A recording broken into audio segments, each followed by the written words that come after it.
All right, OGs in the Patreon, we got a lot to talk about on this fight in specific. This is a co-main event fight that's coming up with Andre Ewell and a guy who I'm not very high on. You guys may like him, may not. I don't know what your feelings are, but remember, I don't incorporate my opinions or my judgment or feelings or emotions on any fighter. It could be my favorite fighter, it could be my least favorite fighter, and I would not be in any way biased over who I'm picking to win the fight. So that stuff, and I don't really honestly have much feelings about fighters anyways. It's a sport. It's not like a entertainment type of a sport, more so of like a competition. So I like the competition aspect. I'm a fan of the arts.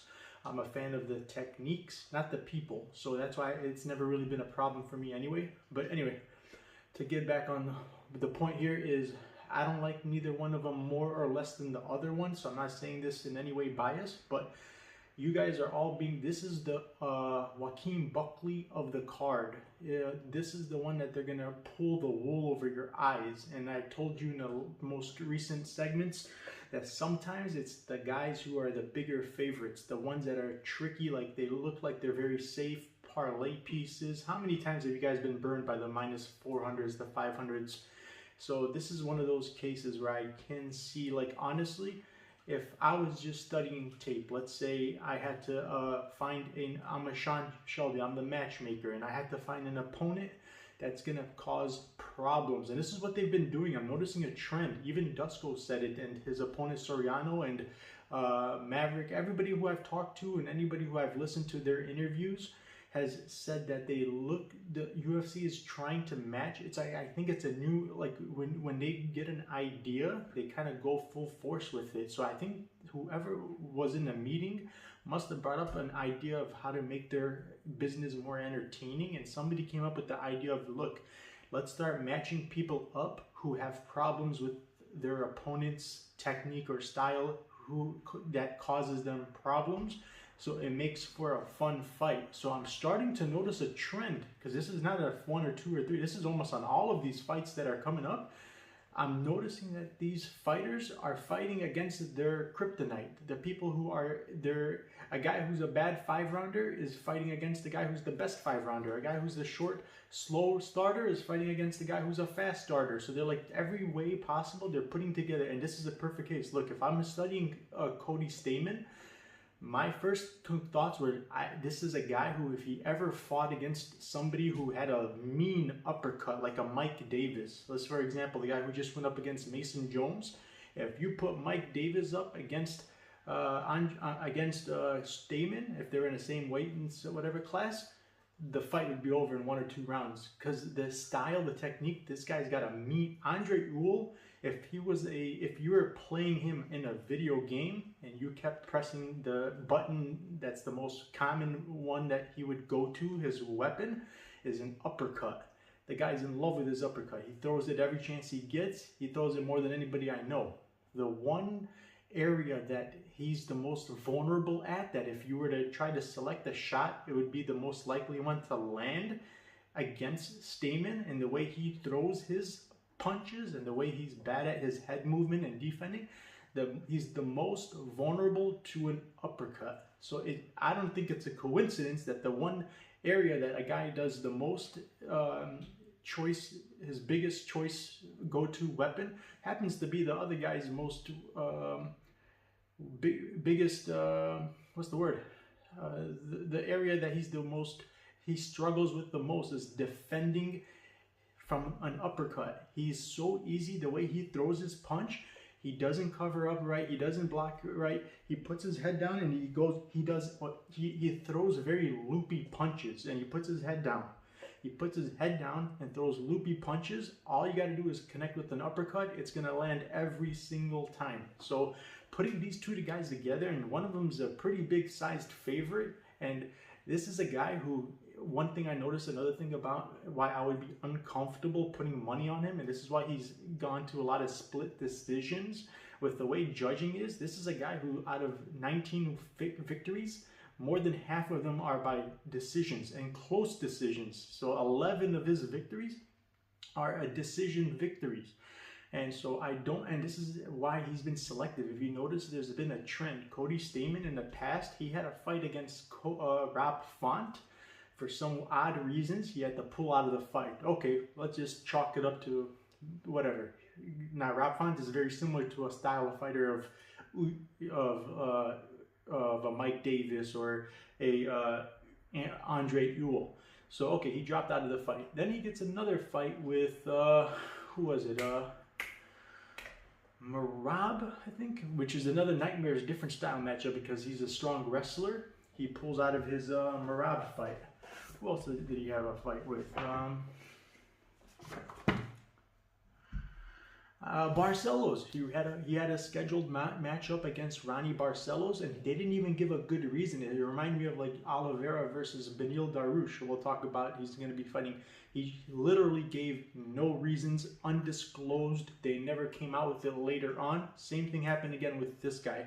Ronnie Barcelos is the dark horse of the division. He loves to stand up and bang, and he's got good wrestling techniques, wrestling takedown defense.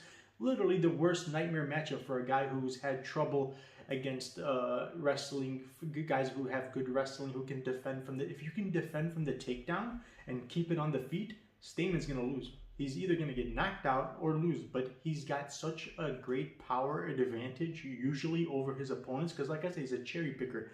He's very selective about who he fights. If he can't get his fight, he'll drop out due to this reason or that reason. I've never seen somebody in such a short-term career in such a small amount of time drop out of so many fights. The Marab fight, twice it didn't come to fruition.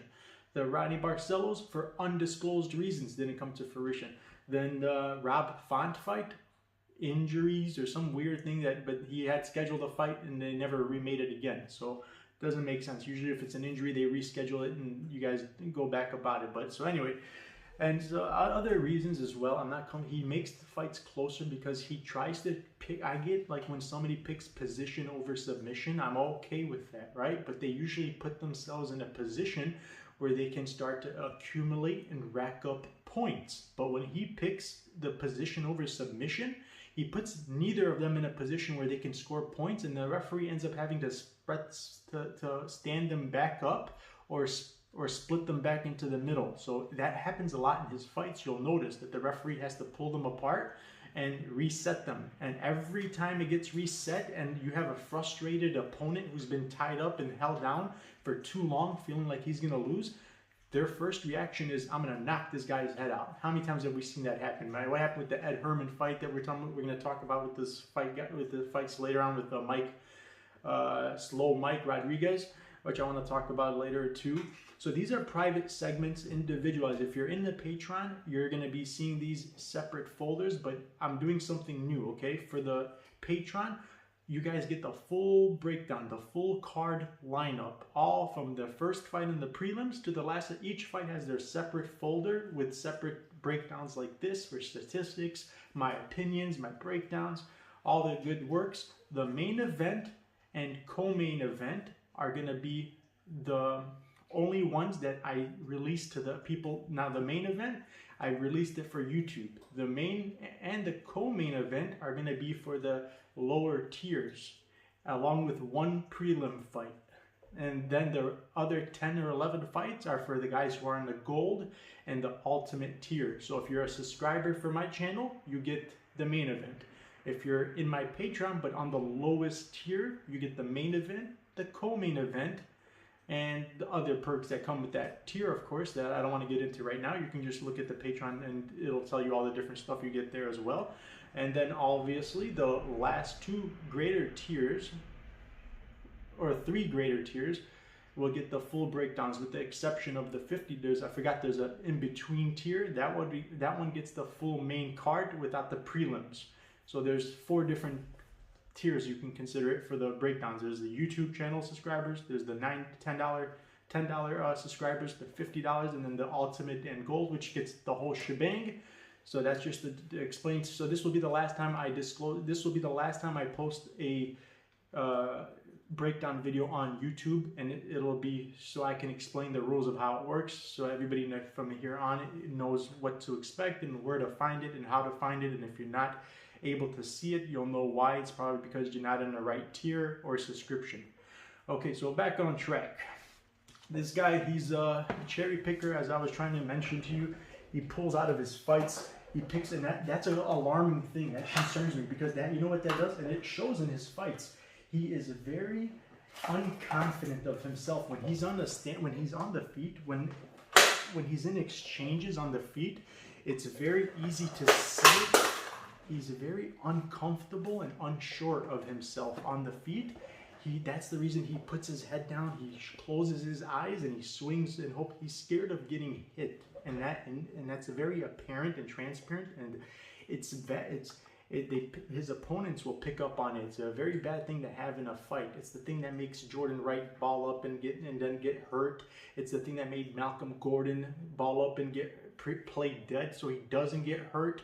And it's a bad matchup for him, because this is a guy who's not, quite the opposite. Andre Ewell may not be the best fighter, he's not at the highest, he's never going to be a champion, but he likes to fight. He likes to duke it out. He doesn't mind being in exchanges. He's comfortable on the feet. He's got the higher pedigree. He's the more fluid fighter. And at the price tag, so here's what I'm sure of. If you're going to be on the Stamann side, if you want to ride with Stamann, the over 2.5 rounds, or the Stamann, the guy wins his last 5 fights were by decision. He's never won a fight in UFC besides any other way but decisions. And Ewell as well, in his last 3 fights, they were all decision wins. And against a guy like Stamann, who's never been knocked out in his career, your better bet, you get the more money anyways, is the over 2 rounds, or even better, for -150.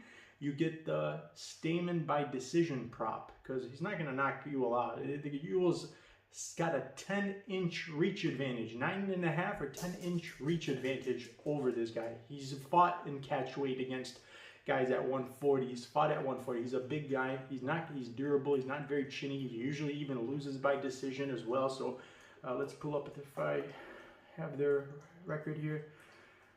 This will make it easier for me. Usually I got this pulled up, but I had to do some changing around for some reason. I couldn't have that ready for you guys. Sorry about that. Anyway, but yeah, the over 2.5 rounds, it's at -250, which is still better than -320 for Stamann. It's safer and it's paying better, so less risk and more rewards. And I don't see why anybody wouldn't want to take that.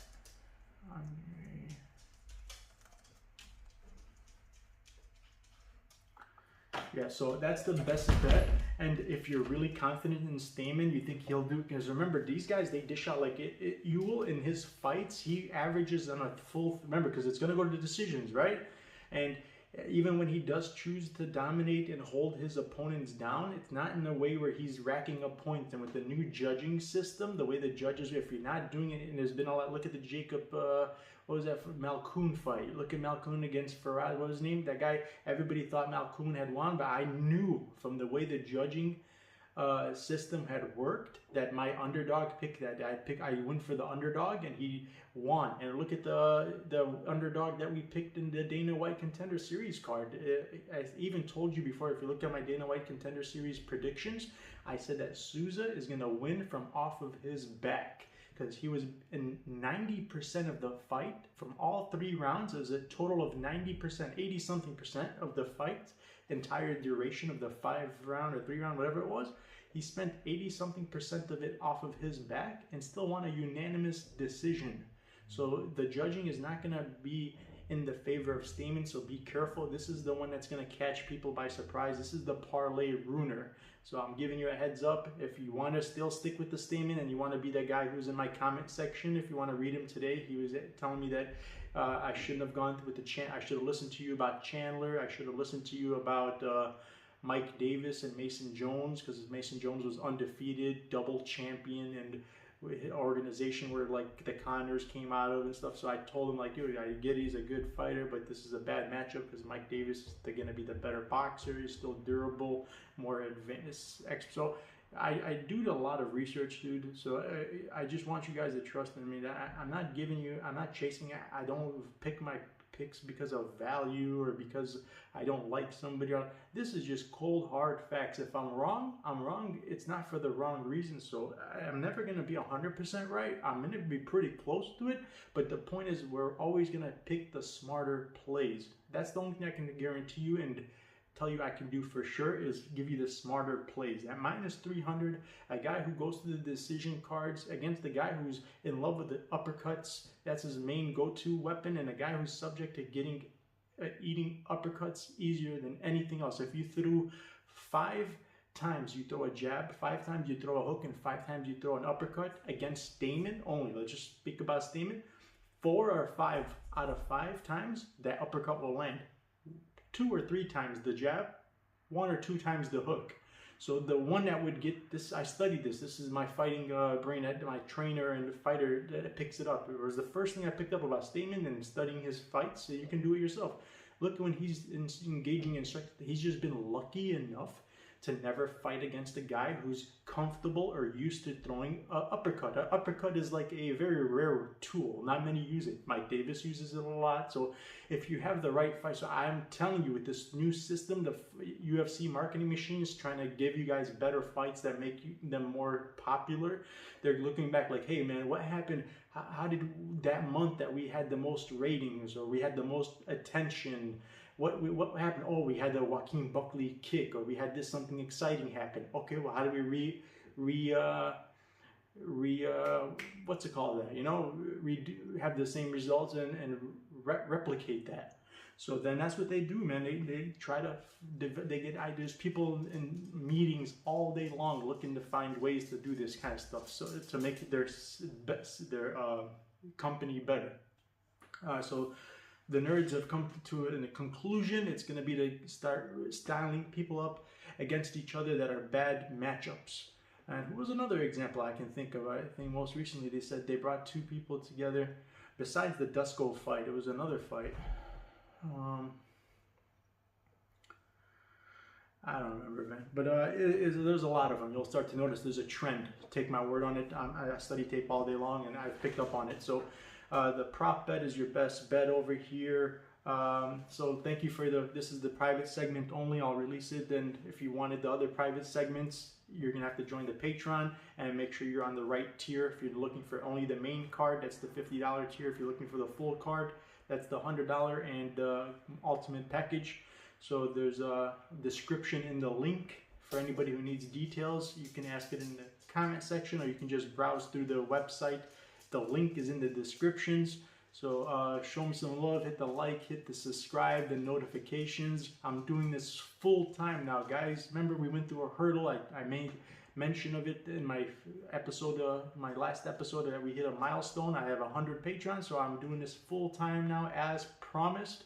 You're going to see more content, more quality. I'm going to be getting into the prop bets. This is the best time to be in the Patreon because I'm going to be finding you the most plus money, best. I'm going to find you in every fight the best way to bet it. And you know what I've noticed? Here's another trend. Sometimes, or most of the time, they give the best bets are not the minus 500s. And I don't mean as far as parlays. Even within the fights, like Carlos Condit. Carlos Condit by decision was paying plus 270, and that was my free prop of the day. I gave everybody I said this was guaranteed. Or Matt Schnell by decision. I would be more comfortable with Matt Schnell by decision than anything else on that, and it was happening to be the one that paid the best. So I'm gonna find you not just the most likely outcome, so you can always be right, but I'm gonna find you the one that pays you the best. You're not having to pay minus 300 for favorites anymore. You're joining my prescription, my channel. You'll get a few glimpses of my geniusness every now and then, but if you want the full shebang for every 12, 13, 14 fights that we get per week, I do this for every card. The only way to do that is to join the Patreon. I appreciate you at least being on my channel. Show me some love if you could do that, because I do this out of kindness in my heart. I'm not able to provide this content for free for too long if I don't get some likes and subscribers. Eventually this will start to fade away. So please, most importantly, to continue that, you got to leave a comment in the comment section. So I appreciate everything. So you got my call here. Not only don't be fooled and don't pick Stamann. But if you do want Stamann, you got to hit the decision prop. He's not going to win any other way.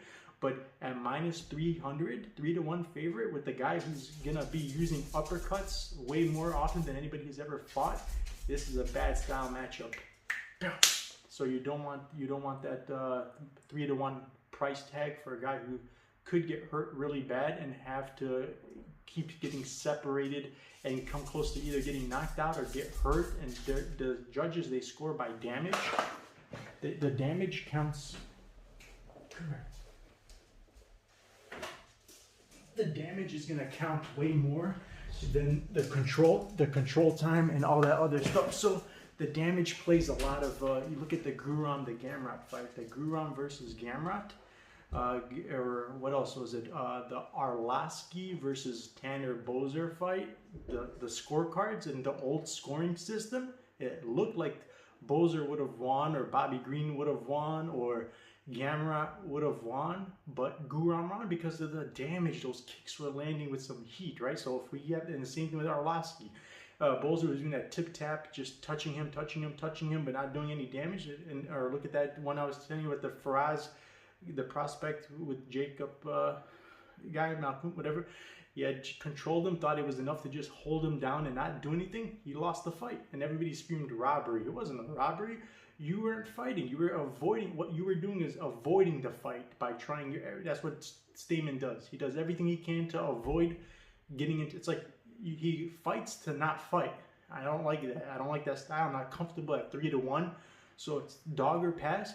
But more importantly, if you hit the over rounds, it's paying pretty good. You don't have to worry about who's going to win. You just let it go on the over, and you put it in a safe parlay. I got so many confident picks and other safe prop bets like this that if you put it in the parlay, you're going to get plus money for it anyways. I'm going to find you a way to turn $100 into $500, $1,000 by using enough of these safe bets.